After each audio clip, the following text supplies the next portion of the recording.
वंदनीय आपली मातृभूमी भारत माता यांच्या चरणी सगळ्यात पहिल्यांदा नतमस्तक होते। 49व्या टेनिक्वाईट वरिष्ठ महिला व पुरुष राज्यस्तरीय या स्पर्धांच्या उद्घाटनाच्या निमित्ताने मंचावर उपस्थित असलेले स्पर्धेचे उद्घाटक जे आत्ता या ठिकाणून गेलेत, खरं म्हणजे आमचे नांदेड आणि उत्तर दोन्ही मतदारसंघाचे आम्हाला सातत्याने मार्गदर्शन करणारे दोन्ही आमदार बंधू ज्यांनी आशीर्वाद देऊन या ठिकाणून त्यांची फ्लाईट असल्यामुळे गेल्या, ते आपले महाराष्ट्र संघटनेचे अध्यक्ष आदरणीय मोहनदादा जोशी, ज्यांच्या अथक प्रयत्नातून महाराष्ट्रामध्ये टेनिक्वाईट कानाकोपऱ्यात रुजू बघते असे आमचे ज्येष्ठ मार्गदर्शक, आमचे कोच राहिलेले आदरणीय अनिल वरपे सर, राष्ट्रीय संघटनेतून खास महाराष्ट्रात कशा पद्धतीनं खेळ चालला आहे हे बघण्यासाठी इथे आलेले आदरणीय दिनेश कुमार सर, ज्यांच्या कृपा छत्राखाली या ठिकाणी हा सगळा 3 दिवसाच्या स्पर्धेचा समारोह चाललाय, ते आमचे DSO आदरणीय टेंबरे सर, आमच्या नांदेड जिल्हा टेनिक्वाईट असोसिएशनचे सर्व सहकारी, महाराष्ट्र टेनिक्वाईट असोसिएशनचे सर्व सन्माननीय पदाधिकारी, उपस्थित सर्व आदरणीय पंच, रेफरी, उपस्थित सर्व आदरणीय ऑफिशियल टीम, सर्व संघ व्यवस्थापक, सर्व संघाचे उपस्थित असलेले महिला संघ व्यवस्थापक, उपस्थित सर्व खेळाडू मित्रमैत्रिणींनो, आजच्या या उद्घाटन प्रसंगी आयोजक या नात्याने तुम्हा सगळ्यांचं गुरु गोविंद सिंगांच्या पावन स्पर्शाने पुनीत झालेल्या या नांदेड नगरीमध्ये मी मनापासून खूप खूप हार्दिक स्वागत करते। उद्घाटनाला विलंब झाला, कार्यक्रम थोडासा लांबत चालला आहे, वरून राजेशी पण खूप आशीर्वाद मिळत आहे, बऱ्याच जणांपर्यंत आवाजही नीट पोहोचत नसेल, परंतु श्रीकृष्णाची मुरली जशी मधुरपणे वाजत राहते आणि सगळ्यांना मंत्रमुग्ध करत राहते, तसं आपल्या सूत्रसंचलनाने या कार्यक्रमाला एक सुसूत्रता आणणारा आमचे सूत्रधार माझा छोटा भाऊ मुरली हंबर्डे याचे मी सगळ्यात पहिल्यांदा आभार मानते की एवढा पाऊस असतानाही तू कार्यक्रम रेटून नेतो आहेस। खूप चांगल्या पद्धतीने कार्यक्रम करण्याचा आमच्याकडून आम्ही पूर्णपणे प्रयत्न करतोय। माझी सगळ्या खेळाडूंना विनंती आहे जे आपल्या आपल्या मोबाईलमध्ये लुडो खेळण्यामध्ये व्यस्त आहेत, आपल्या मोबाईलमध्ये आपल्या मित्रमैत्रिणींसोबत चॅटिंग करत असतील, घरच्यांसोबत चॅटिंग करत असतील, त्या सगळ्या खेळाडूंना विनंती की आपण थोडंसं अलीकडे येऊन बसावं। मी जशी खेळाडू आहे ना तशी मी शिक्षिका सुद्धा आहे आणि अत्यंत व्रात्य मुलांना कसं जागेवर आणायचं हे मला खूप चांगल्या पद्धतीने माहिती आहे। त्याच्यामुळे जर पुढच्या स्पर्धा खेळायच्या असतील तर तुम्ही जोपर्यंत माझ्या बोलण्याकडे लक्ष देत नाही तोपर्यंत मी भाषण थांबवत नाही। महाराष्ट्रभर माझी 1.5 2 तासपर्यंत व्याख्यान करते ही ख्याती आहे। सगळ्यांनी फक्त 5 मिनिटं इकडे लक्ष द्यायचं आहे। ही 49वी सिनियर्सची स्पर्धा आहे, म्हणजे तब्बल अर्धशतकी प्रवासाकडे आज आपण टेनिक्वाईटच्या प्रवासाने येतो आहे।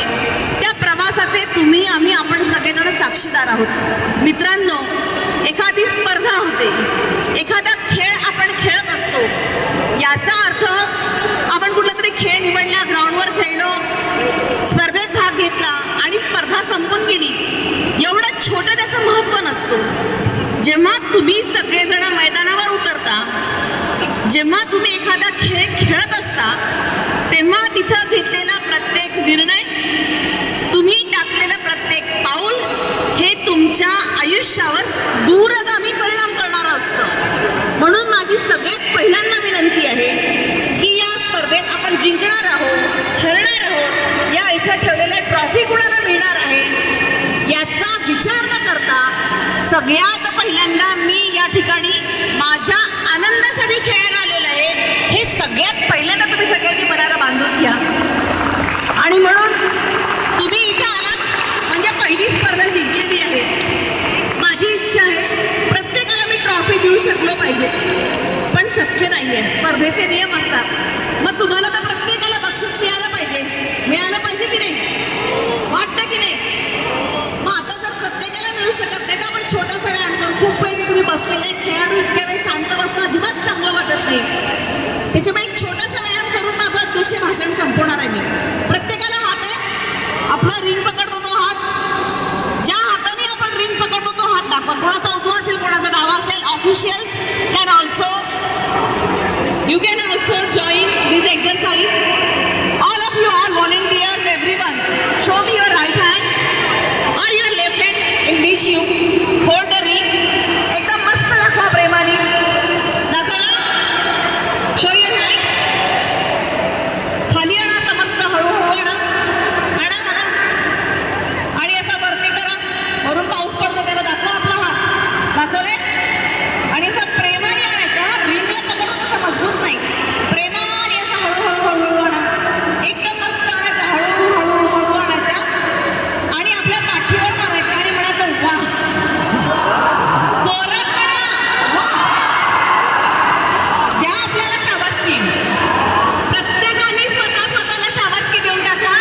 सन्मान सत्कार स्वीकारावे. एक छोटंसं आपल्या लेकरांचं कौतुक आपण केलं पाहिजे जेव्हा ते अशा पद्धतीच्या स्पर्धा गाजवतात.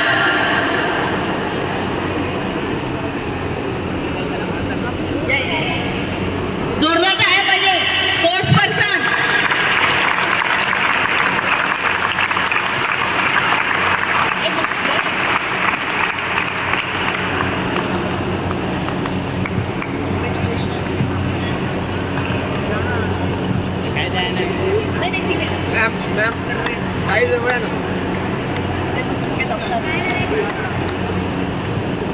नेक्स्ट सरांची ट्रेन आहे त्याच्यामुळे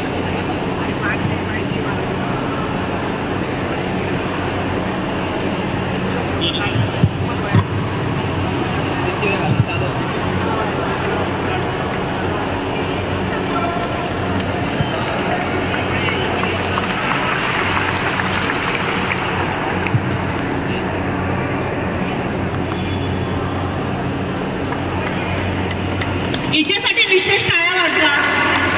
याचं कारण 7 महिन्याची प्रेग्नंट असलेली आपली ताई या ठिकाणी आलेली आहे. मातृत्वासहित ग्राउंडवर जाता येतं, खेळता येतं. तिचा बुलंद आवाज म्हणून आपण याचं खरं म्हणजे कौतुक केलं पाहिजे. मनापासून खूप खूप अभिनंदन. सर बुके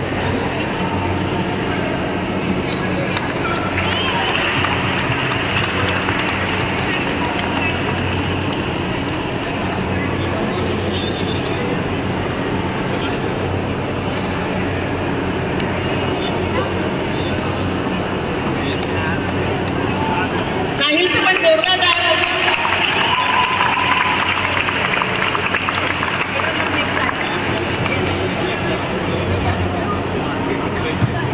मनापासून सगळ्यांचे धन्यवाद. दिनेश कुमार सरांची पण ट्रेन आहे, जास्त वेळ घेणार नाही. माझी दुसरी महत्त्वाची विनंती आहे, तुम्हाला सगळ्यांना या ठिकाणी वेलकम केल्यानंतर प्रत्येकाला पाण्याची बॉटल दिली असेल, बरोबर आहे. आमचा प्रयत्न आहे की पर्यावरणाला हानी पोहोचेल असं कुठलंही काम आपल्याकडनं झालं नाही पाहिजे. दरवेळेस डिस्पोजेबल ग्लासचा खूप खर्च प्रत्येक कार्यक्रमात पडलेला दिसतो. हे होऊ नये म्हणून तुम्हाला बॉटल्स दिलेल्या आहेत. आपली बॉटल्स 3ही दिवस तुम्हाला वापरायची आहे, सांभाळून आपल्या घरी घेऊन जायची आहे. हे एवढ्यासाठी की आपल्याकडून कुठलाही कचरा न होता पर्यावरणाचं रक्षण सुद्धा आपल्या बाजूने कसं होईल यासाठीचा हा प्रयत्न होता. म्हणून सगळ्यांना विनंती, तिथे कुठेही बॉटल्स ठेवलेले, तुम्हाला ग्लासेस ठेवलेले दिसणार नाही. या ठिकाणी कपड्यात पाणी आहे, फिल्टरचं, आणि सगळीकडे कॅन ठेवलेले आहे. तुम्हाला प्रत्येकाला आपल्या आपल्या बॉटल्स वापरायच्या आहेत. कारण शेवटी क्रीडा स्पर्धा जरी घ्यायची असेल तरी सामाजिक भान हे तुम्हाला आपल्याला जागरूक ठेवावंच लागतं. या स्पर्धा आयोजित करताना आमच्या गोदावरी समूहाच्या, गोदावरी अर्बनच्या सगळ्या टीमनी, आमच्या राजर्षी शाहू विद्यालयाच्या सगळ्या टीमनी, NCC ग्रुप असेल, योगा